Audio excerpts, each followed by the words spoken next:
कोल्हापूर लोकसभेचे उमेदवार शाहू महाराज छत्रपती यांना दिवसेंदिवस विविध पक्ष संघटनांचा वाढता पाठिंबा मिळतोय।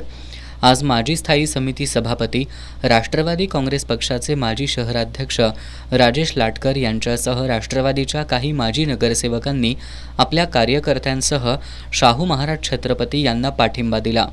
आमदार सतेज पाटील आणि माजी आमदार मालोजीराजे छत्रपती यांच्या प्रमुख उपस्थितीत माजी स्थायी समिती सभापती लाटकर यांनी शाहू महाराज यांना पाठिंबा देत असल्याचं जाहीर केलं। कोल्हापूर लोकसभेचे महायुतीचे उमेदवार संजय मंडलिक यांच्यासोबत व्यासपीठावर राज्यसभेचे खासदार धनंजय महाडिक हे देखील असतात। मात्र खासदार महाडिक यांच्यासोबतच एकाच व्यासपीठावर काम करणं शक्य नाही। याशिवाय यापूर्वी महाडिक यांना पाठिंबा देऊन आम्ही अनुभव घेतलाय। प्रत्येक वेळी त्यांनी दगाबाजी केली आहे, त्यामुळे आता पुन्हा विषाची परीक्षा नको अशी भावना व्यक्त करत शाहू महाराजांना पाठिंबा देत काँग्रेससोबत राहण्याचा निर्णय घेतलाय। राजर्षी छत्रपती शाहू महाराजांचे कोल्हापूरवर अनंत उपकार आहेत। शाहू महाराज छत्रपतींना खासदार करून त्यांच्या या उपकारांबद्दल कृतज्ञता व्यक्त करण्याची संधी मिळणार असल्याचंही त्यांनी सांगितलं। दरम्यान राष्ट्रवादीचे माजी शहराध्यक्ष राजेश लाटकर यांच्या पत्नी सूरमंजिरी लाटकर यांनी काही काळ महापौर म्हणून काम केलंय।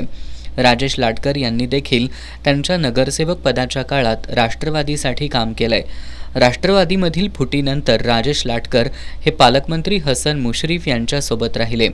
मात्र लोकसभा निवडणुकीच्या पार्श्वभूमीवर राजेश लाटकर यांच्या राष्ट्रवादीच्या अन्य माजी नगरसेवकांनी काँग्रेससोबत जाण्याचा निर्णय घेतल्यानं राष्ट्रवादीत आता मोठी खळबळ उडाली आहे। यावेळी राष्ट्रवादीचे माजी महापौर भीमराव पवार, माजी उपमहापौर प्रकाश पाटील, माजी नगरसेवक विनायक फाळके, अण्णा बराले, राजू साबळे, विशाल चव्हाण, विशाल पाटील, संपत चौगुले, शिवाजी कांबळे, रामचंद्र माने, अमोल शेंडगे, कवी रोकडे, तानाजी कवाळे, निलेश भोसले, अनिल कारंडे, धनराज घाटगे, नितीन चौगुले, शिवराज कदम, संभाजी कांबळे, सचिन घोरपडे, प्रमोद आयवळे, दीपक शेळके यांच्यासह राष्ट्रवादीचे कार्यकर्ते मोठ्या संख्येनं उपस्थित होते।